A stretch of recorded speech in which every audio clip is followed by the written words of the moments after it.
Welcome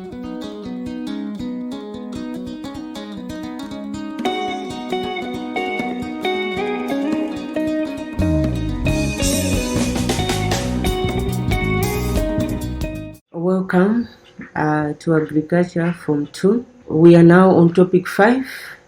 That's experimental design. Last time we spent much of our time discussing on irrigation, whereby we looked on the importances of irrigation. Then we looked on the 3 main systems of irrigation. So we described all the 3 irrigation systems by giving examples and how they operate. So today's topic, which is topic number 5, it's on experimental design. This topic is just a continuation from Form 1. You remember in Form 1, we looked on that topic, agricultural research, whereby we also looked on the steps involved when conducting agricultural research. So we had step number 1, problem identification, step number 2, hypothesis formulation, as well as the aim of the experiment, and experimental design was step number 4. So we want to discuss into details on this experimental design, what actually is needed under experimental design. So on this topic, we would go deeper on experimental design by designing now an experiment, and also we're going to look on how to lay out an experiment. We also need to look on how we can conduct an agricultural research after designing an experiment or after laying out an experiment. Apart from that, it is important also to describe further the importance of report writing in agricultural research, and also outlining just to remind ourselves, just because we already outlined the format of a report. So we also still refresh our memories on the format for report writing. So in Form 1, we defined experimental design as a plan or framework that shows how an experiment is carried out in the field. So it's a plan. Experimental design, it's a plan or framework or the skeleton on how the experiment will be carried out in the field. So the experimental designs, there are so many designs which you can use, but in our case we're going to go into details on the 2 experimental designs, and these are randomized block design as well as routine square design. Randomized block design and routine square design. On randomized block design, the land is divided into subdivisions called blocks, such that variability within the blocks is less than that of between the block. In other words, we're just talking of most of the times number of blocks should not be equal to number of treatments, and the blocks are made of plots which run vertically on a plan. On the other hand, we have Latin square design. Latin square design. As you can see, we have the table here showing treatments appearing in 4 plots, and also there are 4 treatments in the 4 plots, 4 blocks. So in a Latin square design, number of treatments, we have 30 centimeters, 45 centimeters, 80 centimeters, 90 centimeters. Obviously, this should be the experiment to find out the recommended spacing for a certain plant. for a certain plant. So there is 30 centimeters apart, 45 centimeters apart, 80 centimeters apart, 90 centimeters apart. So these are treatments. So number of these treatments, they are equal to number of blocks. We have 1, 2, 3, 4 treatments, and the blocks are 1, 2, 3, 4. So they'll form a square. They'll form a square. 4 times 4, 4 treatments times 4 blocks are making 16. Making 16. So they'll form a square. If you can see in block 2, the same treatments which are appearing in block 1, they are also appearing in block 2. Block 3 the same, as well as block 4 the same. So generally the characteristics of Latin square design is each treatment must appear once in each plot. Each treatment must appear once in each plot. Apart from that, the number of plots should be equal to number of blocks. Or number of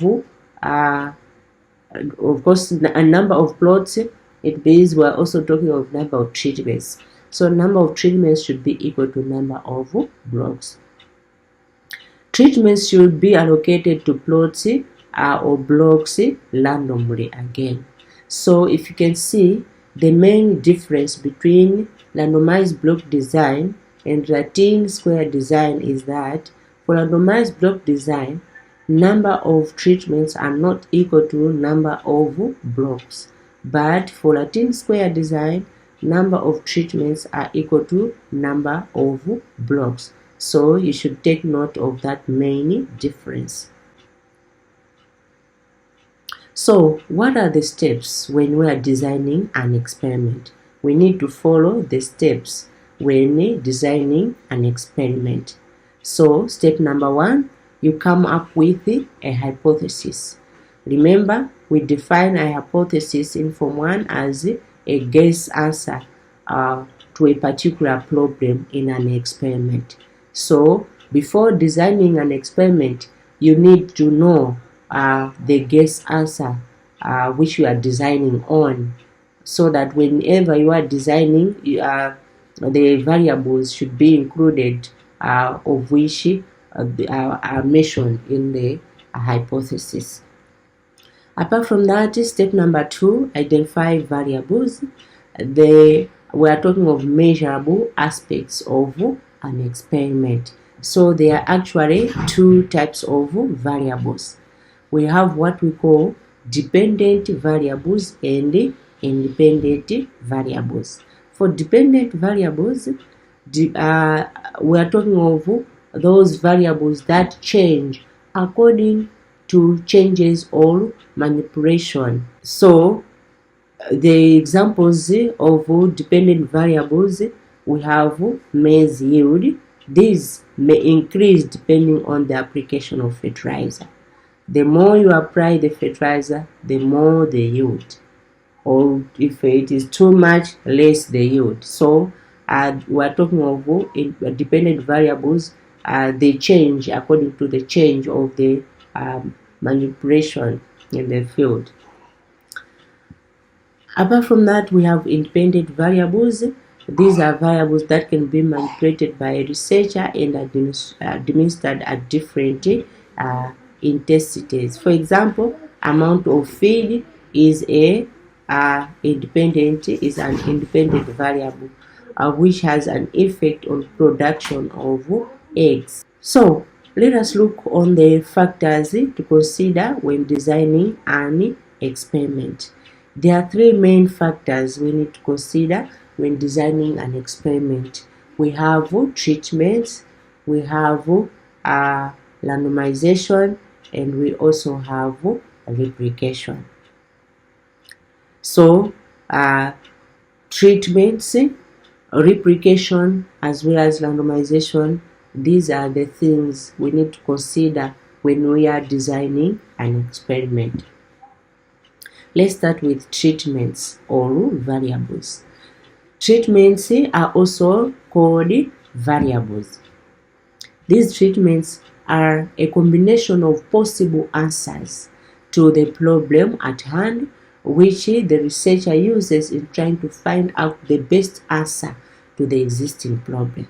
So you have several options. In terms of the answers, you might have several options, but from those several options, which we call them treatments anyway, the researcher uses those several options in trying to find out the best option or the best answer to the existing problem. So you might have a problem of which you might identify the problem. From that problem, you can have the guess answer. To that guess answer, you can have various options. So those different options of the guess answer, they are the ones which we call treatments. So after the experiment has been conducted, one treatment will come out the best of all. So it means that treatment which will come out the best of all is the one which will solve the problem at hand. Among us several options of the guess answer, or among us several treatments which you are going to use to find out the best treatment, at least one should be a control. One should be a control. Control treatment refers to a standard treatment against which the rest of the treatment can be compared. A control treatment, we're saying, should be a standard treatment against which the rest of the treatment can be compared. So among us several treatments which we are going to use when we are conducting the experiment, among us the options, one of the options should be a control.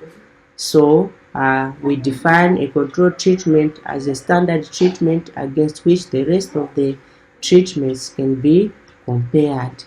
So this control treatment must be the one that the researcher is familiar with, or the farmer is familiar with, so you can easily do the comparison. If you are not familiar with it, it means it will be difficult for you to make the comparison. So the control treatment which you compare with the rest of the treatment, you must be familiar with that control treatment. For example, in terms of plant spacing, in the past we have been using 90 centimeters plant spacing with 3 seeds per planting station in maize garden. This one we are familiar with just because we have been using this for several years. So this one can be can act as a control treatment. If you are to find the best or recommended planting spacing in maize, we can use 90 centimeters as the control. In terms of to find the best fertilizer, or to in terms of manure, organic fertilizer, let's say if you are to compare organic and inorganic, in our case organic fertilizer can be a control just because we have been using organic fertilizer for decades. For inorganic fertilizer, they have just been formulated now, so it means organic fertilizer can be a control treatment. In terms of the varieties, different varieties of crops, it means local varieties can act as the control treatment just because in the past we have been planting these local varieties for so long, so we are familiar with the local varieties. So the local varieties can act as the control treatment, while the other varieties, those hybrids, they can be in the test group. They can be in the test group. On the same fertilizer, sometimes maybe we can also talk of a rate of fertilizer application. So 0 kg rate of 0 grams rate of fertilizer application per planting station can act as a control again. Just because in the past we have not been applying fertilizer. We were just growing crops without applying fertilizer. So we are familiar with the zero application rate of fertilizer. The other figures can act as the test group. So these were just the examples, but sometimes you can be given a clue what the farmer has been using in the past. If they have mentioned in the statement that the farmer has been using this treatment in the past, it means that treatment is familiar with the farmer is familiar with that treatment. That treatment now can be can act as the control treatment. The rest other treatments will be as the test group. Then we have this other factor to consider when designing an experiment, which we call replication. Replication just means repeating the same treatment in different blocks in order to reduce the influence of external conditions on the yields of a treatment. So it is important, once you have conducted an experiment, those treatments, they need to be repeated. And when you are repeating, you need to use a different block. If you had 3 blocks, and if treatment 1 was appearing in block 1 in the first research, it means when you be repeating that experiment in the second experiment, make sure that you change that treatment 1, which was in block 1 in the first treatment, should now be in the other block, let's say block 2 or block 3, so on and so forth. The main reason we are saying to reduce the influence of external condition. You know that there are some environmental differences across the plot or across the blocks or across the field. You find that the other part of the field, it is sandy, the soils are sandy. The other part of loamy of the field is loamy. The other part clay, or the other part is fertile, the other part is infertile. So those differences may influence the yield of the treatment, or they influence the result of the treatment. So to avoid that, we need to repeat the experiment, but also change the arrangement of the treatments across the block.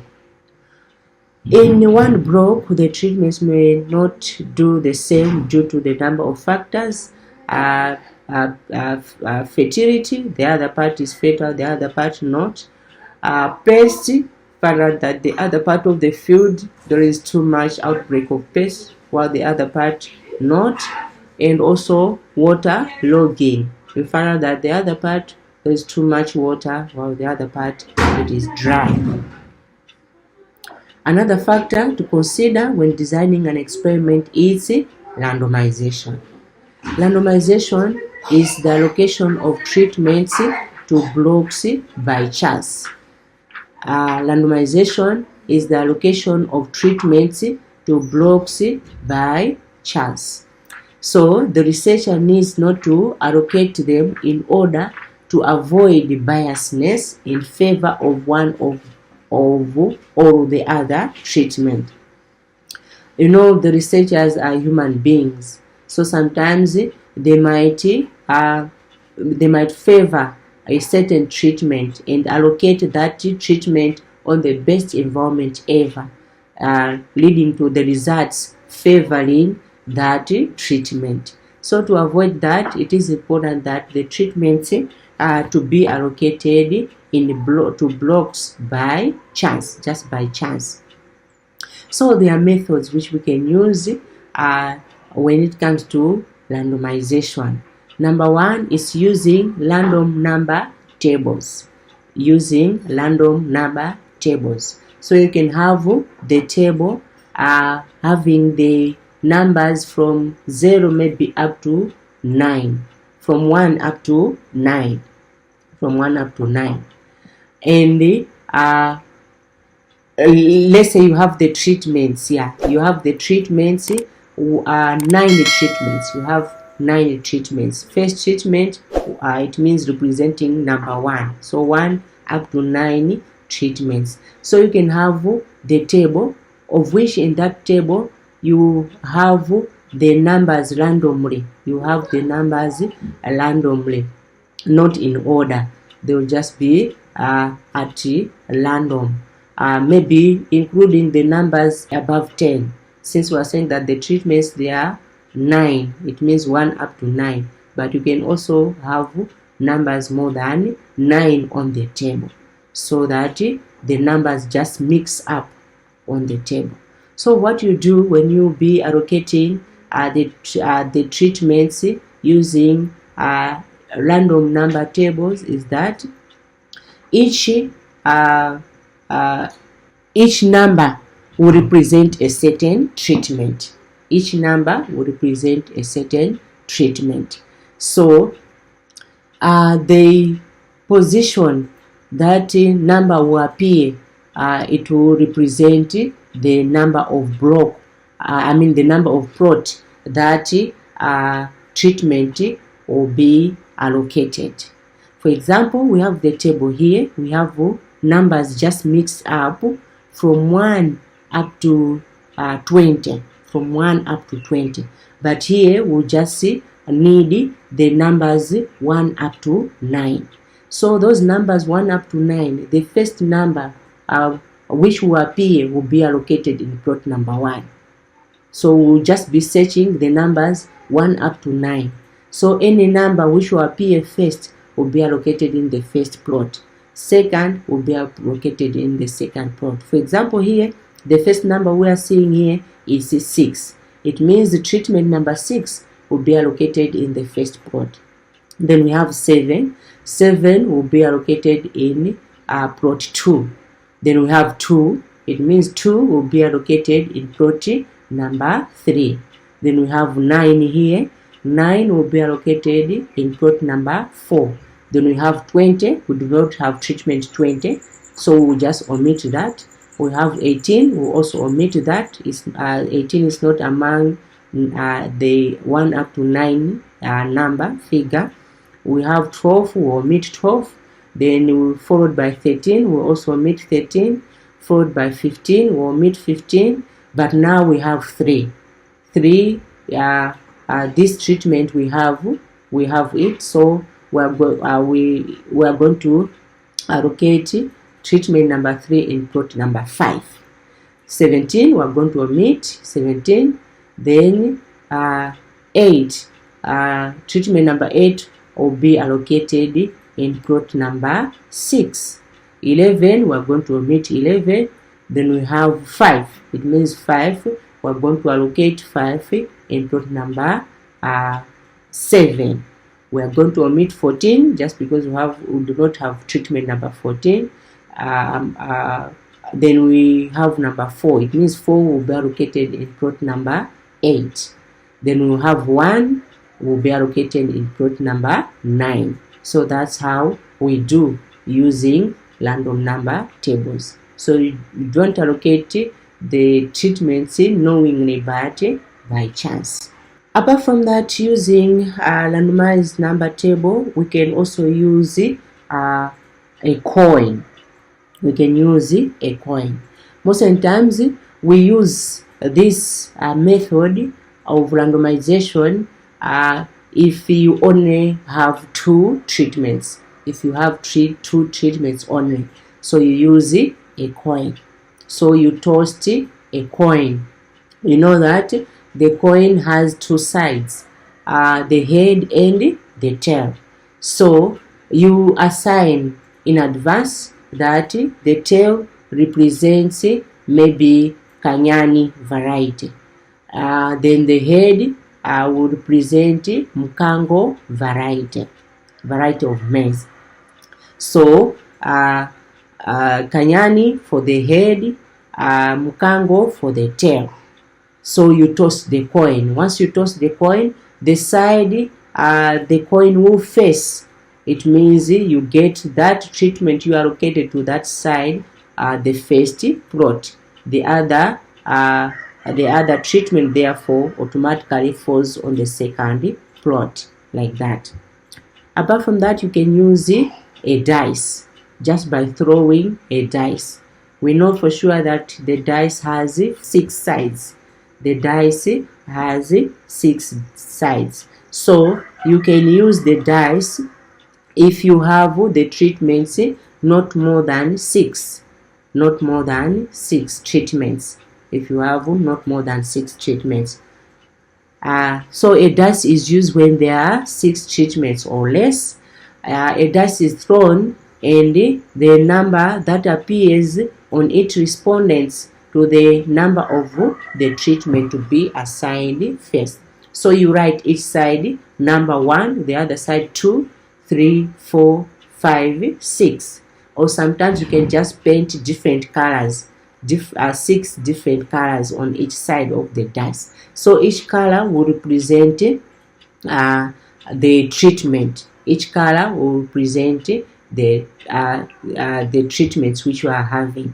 So you throw that dice up, then once it falls down, the side the side you are going to the side the dice will face, it means that one will be allocated in the first plot. Then if you throw again, then if the other side is achieved, you allocate that side or that treatment representing that side the second plot, so on and so forth, up until all the 6 treatments have been allocated. Sometimes, let's say you have already assigned the first 3 sides. Then you throw the dice, it is falling on the side where you have already allocated. It means you just ignore that and throw again up until a different side is shown to allocate the treatment. Then we have using secret number pieces of paper. Here, the names of treatments are written on piece of paper and folded. Each piece of paper is picked at a time and allocated to the plots successively. So what you do, let's say you have 5 treatments. So you write the name of treatment on the piece of paper. 5 pieces of paper. You write them on that piece of paper, each treatment, each paper. Then you fold those papers separately.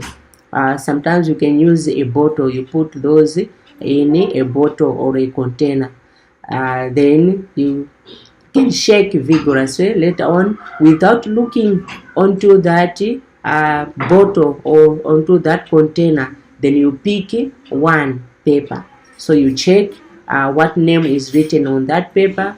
That treatment, the first paper to be picked, it will be assigned on the first plot. The second paper to be picked, that treatment written on that piece of paper, will be assigned on the second plot, so on and so forth. So that's it on experimental design. But now, once you have designed the experiment, remember, it's just a plan. It's just a plan. Experimental design is just a plan. So once you have planned, now you are free to conduct, to implement whatever you have planned. So we need to go further and discuss conducting an experiment. At this stage, the plan is now turned into reality on the ground. You are now conducting the experiment on the ground. So all husbandry practices are done in all treatments except the treatments under study. So activities in this stage may include the following: carrying out the operations or husbandry practices such as land preparation, planting, feeding, harvesting, depending on the type of experiment you are conducting. It is after you have carried out those operations, it means there is need of data collection. There is need of data collection. Of course, data collection can be done using several methods. Apart from that, after you have collected the data, you need to record the data to avoid forgetting important information. After that, you need to analyze, then you need to evaluate, compare the figures. Then lastly, you need to write a report. So, of course, we already looked in Form 1 on these procedures: data collection, data recording, data analysis, data evaluation, then report writing. But we should still go through, since we have now gone onto details on experimental design, so it will be easy now to follow. On data collection, there are methods which are used when you are collecting the data. You can collect data using direct observation. So you observe some occurrences. For example, pests and diseases, leaf color, time of germination, plant lodging, height, number of eggs laid, so on and so forth. But also you can use measurements. You can collect data using measurements. So here you can use the ruler, a tape measure to measure length or height. You can use a scale to measure weight gain in yields or animals. You can use measuring cylinders to measure quantity or capacity of liquid products. Apart from that, apart from direct observation, measurements, you can also use interviews in collecting data. Of course, it involves a researcher asking questions to someone in order to get more information. So it's not always that you get figures, but sometimes you can just ask questions to get more information. Apart from that, you can just formulate a questionnaire to collect the information. So questionnaire is a form that contains a set of questions to be answered by another person by filling in that form. So where do we need to collect the data? As you are aware that, let's say in a plot, there are so many plants. If the research is concerning the plants, the crops, there are so many crops in a plot. So it is difficult to collect all the individual plants in the plot. So you just need to select a few. So that's what we call sampling. You just do the sampling. So where do that sampling need to take place? At least the data should be collected from what we call a net plot. As you can see on the figure here, this is the plot. According to the figure. The whole of this plot, we call it glossy plot. So we disregard the boundary crops. We just get from the inner plot. So that inner plot is the net plot. Why? We get from the inside plot whose crops are not influenced by external factors such as theft, lodging, destruction by animals. The outside regions are not included, which are likely to give false information. So the outside crops, the crops on the boundary, most of the times they will not give true information, just because there are so many external factors which will influence the results. So that's why we do not get them. So we're saying that some of the external factors are theft. People who are just passing by, they can steal from the boundary crops. And also when the wind comes, the first to be affected will be the boundary crops again. The animals passing, the boundary crops will also be affected. And when the floods come, we find that the alluvial soils will first be deposited onto the boundary crops again. So sometimes the external factors can affect positively or negative. So they will give the false results. So that's why inner crops are the ones which we do the sampling on. Once doing that, once you are done with conducting the research, you need to write a report. A report of a research helps farmers and other researchers to follow better, more especially on the recommended farming methods. So it reveals problems in agriculture and ways of addressing them. So it's very, very important. So in general, the importance of a report is that it is the only meaningful way of communicating to farmers. It also helps other researchers to know what has been researched before in order to avoid repetitions. It also forms a basis for further research by the same or other researchers. A report has the format. As I've already said, well, of course, we already looked in Form 1 the format of the report, but let us just refresh our memories. Number 1, we should have the title.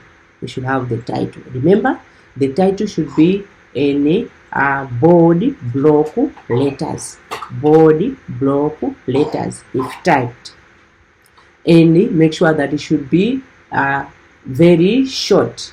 Should be very short. For example, weeding trial, fertilizer trial, spacing trial, feed trial, so on and so forth. Then the second format is introduction. Here it explains the background and importance of the research. It states the background, why you conducted that research and its importance. Apart from that, there is need to indicate aim and purpose of the study. It just gives the general intention and overview of the study by elaborating relevant information. For example, the purpose of the study is to explore the effect of varying spacing in maize field on maize yield. So, objectives of the experiment give specific outcomes that the experiment wants to achieve. Good research objectives must be very specific, must be measurable, must be attainable, must be realistic, and also time bound. So clearly indicate the variables, independent as well as dependent variables, to be investigated and their relationships. The other part of the report is materials and methods used. It describes the following: materials used in an experiment, the experimental design, which experimental design you use, is it randomized, Latin square, or other designs, location of treatments, data collection and the analysis procedures. How are you going to collect the data? How are you going to analyze the data?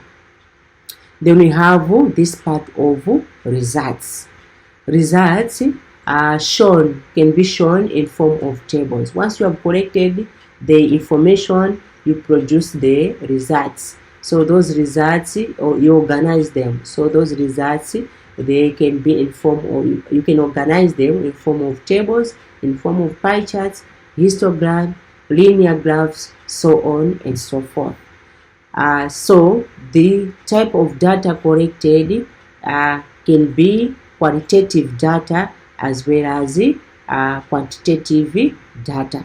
So for qualitative data, it describes the objects under the study. It is collected through observation such as leaf color, smell, disease infection, so on and so forth. But on quantitative data, it is about measurable attributes of an object such as length, mass, capacity, yield, so on and so forth. So as I've already mentioned that on the results, you organize the information to be meaningful in form of tables. So for example, we have a table here showing the information on the yields of different varieties of maize. For example, we have SC 513, the average yield 45 kgs. SC 403, average yield 40 kgs. SC 533, average yield 38. DK 8033, average yield is 50 kgs. So that's it on the analysis.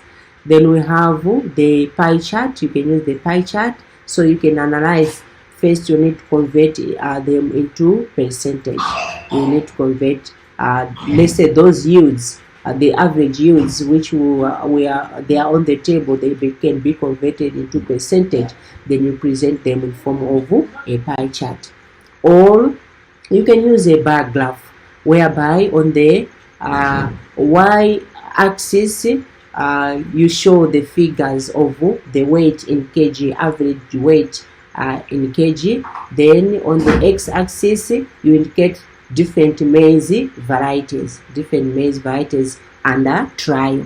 So you produce the bar graph depending on the variety against the average weight. Or sometimes you can just produce a linear graph where you have the y-axis average weight in kgs, as well as on the x-axis you indicate the varieties which were on the trial. Then you produce the linear graph whereby you plot each variety against its average yield. After done the analysis, you can now discuss. So discussion is also the part of the report. This one gives interpretation of the results by a researcher. A researcher needs to give the following information: brief summary of the problem that was being investigated, major findings each under each objective, reasons why the research was conducted in that way, theoretical interpretation of the findings. So once you have analyzed, you need to interpret the results. What's the meaning of that information which have been analyzed? Then the other part of the report is conclusion. You need to make a conclusion. It describes the best treatment based on the research problem, the main hypothesis, and the research objectives. So you can make a conclusion on the best treatment. Among the treatments which were on trial, which one was the best, depending on the research problem as well as the guess answer which you made. Then it is also important to do recommendations.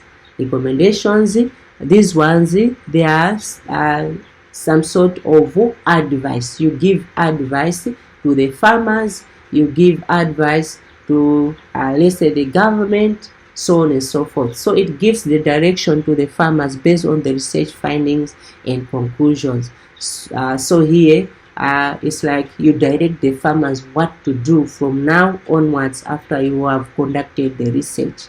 It's like through the research you are finding the solution to the problems farmers meet, or agricultural researchers meets, or the government meets. So once you have found the answer, you need to advise them or you give them the right direction to do, what to do and not what to do. And it also gives suggestions for further research. On the research, you cannot consume all the problems. You cannot solve all the problems at once. So once you have conducted the research, you solve this part of the problem. So you also suggest which areas the research need to be conducted again. So that's it. That makes the end of the topic, experimental design. So this is the revision exercise I need you to do.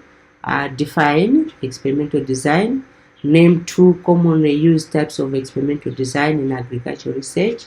State one major difference between randomized block design and routine square design. Define the following terms as used in experimentation: treatment, replication, randomization. The questions continues. List 3 methods of randomizing treatments. List 2 tools used in data collection. Number 7. Give 2 forms of data presentation. 8. State 2 techniques used in data analysis. 9. Give the format for report writing. Then state any 4 qualities of a good research objective. I hope you had a wonderful time with me on experimental design. So next time we'll still continue discussing on the other topics, and the next topic under discussion will be gender in agricultural production. That makes the end of the lesson. Goodbye.